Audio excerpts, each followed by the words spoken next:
Welcome to Shantala kitchen. ಈ ದಿನ ನಾವು ಕ್ಯಾರೆಟನ್ನು ಉಪಯೋಗಿಸ್ಕೊಂಡು ಒಂದು ಸ್ವೀಟ್ನ ಮಾಡೋಣ. ಈ ಸ್ವೀಟ್ ಮಾಡ್ತಾ ಇರೋದು ಯುಗಾದಿ ಹಬ್ಬದ ವಿಶೇಷವಾಗಿ. ಅಂದರೆ ಜನರಲ್ಲಾಗಿ ಯುಗಾದಿ ಹಬ್ಬಕ್ಕೆ ಒಬ್ಬಿಟ್ಟು ಪಾಯಸ ಮಾಡ್ತಾರೆ. ಆದರೆ ಕೆಲವ್ರಿಗೆ ಟೈಮ್ ಇರೋದಿಲ್ಲ, ಕೆಲವ್ರಿಗೆ ಗೊತ್ತಾಗೋದಿಲ್ಲ, ಒಬ್ಬಿಟ್ಟು ಮಾಡೋದು ತುಂಬ ರಿಸ್ಕು, ಕಷ್ಟ ಅಂತ ಹೇಳ್ತಾ ಇರ್ತಾರೆ. ಆಗ ಅವರು ಈ ರೀತಿ ಸಿಂಪಲ್ ಆದ ಒಂದು ಸ್ವೀಟನ್ನು ಮಾಡಿಕೊಂಡ್ರೆ ಒಳ್ಳೆಯದಾಗುತ್ತೆ. ಮತ್ತು ಮಕ್ಕಳಿಗೂ ಕೂಡ ಕ್ಯಾರೆಟ್ನ ಹಾಗಾಗಿ ಯಾವುದಾದ್ರೂ ಒಂದು ರೀತಿಯ ಆಹಾರವನ್ನು ಮಾಡಿಕೊಟ್ರೆ ಒಳ್ಳೆಯದು. ಕ್ಯಾರೆಟ್ನಲ್ಲಿ ವಿಟಮಿನ್ ಎ ಮತ್ತು ಸಿ ಅಧಿಕವಾಗಿದೆ, ಮತ್ತು ಕ್ಯಾಲ್ಶಿಯಂ ಕೂಡ ಅಧಿಕವಾಗಿದೆ. ಜನರಲ್ಲಾಗಿ ಎಲ್ಲರಿಗೂ ಗೊತ್ತು ಇದು ಕಣ್ಣಿಗೆ ಒಳ್ಳೆಯದು ಅಂತ. ನಾಡಿನ ಸಮಸ್ತ ಜನತೆಗೆ ಯುಗಾದಿ ಹಬ್ಬದ ಹಾರ್ದಿಕ ಶುಭಾಶಯಗಳು.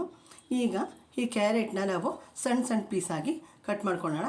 ಮೊದಲಿಗೆ ಇದನ್ನು ಸ್ವಲ್ಪ ತೊಳ್ಕೊಳ್ಳೋಣ. ನೋಡಿ, ಕ್ಯಾರೆಟ್ನ ತೊಳೆದ್ಬಿಟ್ಟು ಈ ರೀತಿ ಸಣ್ಣ ಸಣ್ಣ ಪೀಸಾಗಿ ಕಟ್ ಮಾಡಿ ಇಟ್ಕೊಂಡಿದ್ದೀನಿ. ಈಗ ಇದನ್ನು ಮಿಕ್ಸಿ ಜಾರ್ಗೆ ಹಾಕೋಣ. ಮಿಕ್ಸಿ ಜಾರ್ಗೆ ಹಾಕಿದ್ದೀನಿ. ಈಗ ಅದಕ್ಕೆ ಸ್ವಲ್ಪ ನೀರನ್ನ ಹಾಕಿ ಅದನ್ನು ಪೇಸ್ಟ್ ಮಾಡ್ಕೊಳ್ಳೋಣ. ನೋಡಿ, ಈ ರೀತಿ ಸ್ವಲ್ಪ ನೀರು ಹಾಕಿ ಫೈನ್ ಪೇಸ್ಟ್ ಮಾಡ್ಕೊಂಡಿದ್ದೆ. ಈಗ ಇದರ ರಸನ ತಗೊಳ್ಳೋಣ. ಈಗ ಈ ರಸನ ಬೇರ್ಪಡಿಸ್ಕೊಳ್ಳೋಣ. ನೋಡಿ, ಈ ರೀತಿ ಕ್ಯಾರೆಟ್ನ ಪೇಸ್ಟ್ ಮಾಡಿಕೊಂಡು ಅದರ ರಸನ ತೊಗೊಂಡಿದ್ದೆ. ಈಗ ಈ ಬೌಲ್ನಲ್ಲಿ ಅದು 2.5 ಬೌಲಷ್ಟು ರಸ ಇದೆ. ಈಗ ಅದಕ್ಕೆ ಈ ಬೌಲ್ನಲ್ಲಿ 1 ಬೌಲ್ನಷ್ಟು ಕಾರ್ನ್ ಫ್ಲೋರ್ ಹಿಟ್ಟನ್ನು ಹಾಕೋಣ. ಜೊತೆಗೆ ಅದೇ ಬೌಲ್ನಲ್ಲಿ 1 ಬೌಲಷ್ಟು ಸಕ್ಕರೆನೇ ಆ್ಯಡ್ ಮಾಡೋಣ. ಆಲ್ರೆಡಿ ಕ್ಯಾರೆಟ್ನಲ್ಲಿ ಸಿಹಿ ಇದೆ, ಸಕ್ಕರೆನ ನೋಡಿ ಹಾಕ್ಕೊಳ್ಳಿ. ಕೆಲವರು ಸಿಹಿ ಕಡಿಮೆ ತಿಂತಾರೆ. ಈಗ ಇದು ಸ್ವಲ್ಪನೂ ಗಂಟಿಲ್ಲದೆ ಇರೋ ರೀತಿ ಮಿಕ್ಸ್ ಮಾಡ್ಕೊಳ್ಳೋಣ. ನೋಡಿ, ಈ ರೀತಿ ಸಕ್ಕರೆ ಮತ್ತು ಕ್ಯಾರೆಟ್ ರಸ ಮತ್ತು ಕಾರ್ನ್ಫ್ಲೋರ್ ಹಿಟ್ಟು ಎಲ್ಲನೂ ಕೂಡ ಮಿಕ್ಸ್ ಮಾಡ್ಕೊಂಡಿದ್ದೀನಿ. ಈಗ ಒಂದು ಬೌಲ್ಗೆ ಸ್ವಲ್ಪ ತುಪ್ಪ ಹಾಕಿ ಸ್ಪ್ರೆಡ್ ಮಾಡ್ಕೊಳ್ಳೋಣ. ಈಗ ಇದನ್ನು ಒಂದು ಬಾಣಲಿಗೆ ಶಿಫ್ಟ್ ಮಾಡ್ಕೊತಾ ಇದ್ದೀನಿ. ಒಲೆ ಆನ್ ಮಾಡಿ ಬಾಣಲಿನ ಇಟ್ಟಿದ್ದೀನಿ. ಈಗ ಅದನ್ನು ನಾವು ಕೈ ಆಡಿಸೋಣ.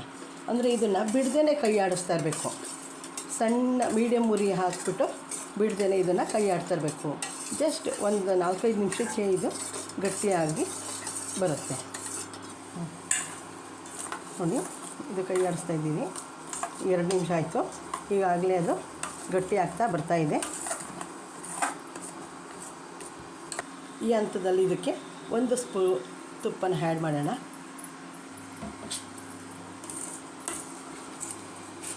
ಇಲ್ಲಿ ನೋಡಿ ಯಾವ ರೀತಿ ಬಾಣಲಿನ ಬಿಟ್ಟು ಬರ್ತಾಯಿದೆ. ಇದು ಇನ್ನೊಂದು 10-12 ಸೆಕೆಂಡ್ ಆದರೆ ಇದು ಹಲ್ವಾ ರೆಡಿ. ಇದಕ್ಕೆ ಇನ್ನೊಂದು ಸ್ಪೂನ್ ತುಪ್ಪನ ಆ್ಯಡ್ ಮಾಡ್ತಾಯಿದ್ದೀನಿ. ಇದಕ್ಕೆ ತುಪ್ಪ ಹೆಚ್ಚು ಬೇಕಾಗಿಲ್ಲ. ಈಗ ಇದೆಲ್ಲ ಹೊಂದ್ಕೊಳ್ಳೋ ರೀತಿ ಮಿಕ್ಸ್ ಮಾಡೋಣ. ನೋಡಿ, ಬಾಣಲಿ ಬಿಡ್ತಾ ಇದೆ. ಈಗ ಇದನ್ನು ಒಲೆ ಆಫ್ ಮಾಡಿ ಒಂದು ಪಾತ್ರೆಗೆ ಶಿಫ್ಟ್ ಮಾಡೋಣ. ಈಗ ಈ ತುಪ್ಪ ಸವರ್ದಿರೋಂಥ ಈ ಪಾತ್ರೆಗೆ ಹಾಕೋಣ. ನೋಡಿ, ಈ ರೀತಿ ಒಂದು ಬೌಲ್ಗೆ ಹಾಕಿದ್ದೀನಿ. ಈಗ ಇದು ಒಂದು ಅರ್ಧ ಗಂಟೆ ಆರಬೇಕು. ಆಮೇಲೆ ಕಟ್ ಮಾಡೋಣ. ನೋಡಿ, ಈಗ ಇದು ಸೆಟ್ಟಾಗಿದೆ. ಈಗ ಇದನ್ನು ಒಂದು ತಟ್ಟೆಗೆ ಹಾಕೋಣ. ನೋಡಿ, ಈ ರೀತಿ ಸೆಟ್ಟಾಗಿದೆ.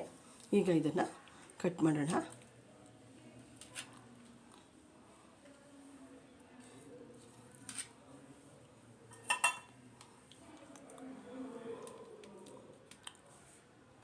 ನೋಡಿ, ಈ ರೀತಿ ಪೀಸ್ಗಳು ಬಂದಿದೆ. ನನ್ನ ಈ ವಿಡಿಯೋ ಇಷ್ಟ ಆದಲ್ಲಿ ಲೈಕ್ ಮಾಡಿ, ಶೇರ್ ಮಾಡಿ, ಸಬ್ಸ್ಕ್ರೈಬ್ ಆಗಿ. Okay, thank you for my video watching.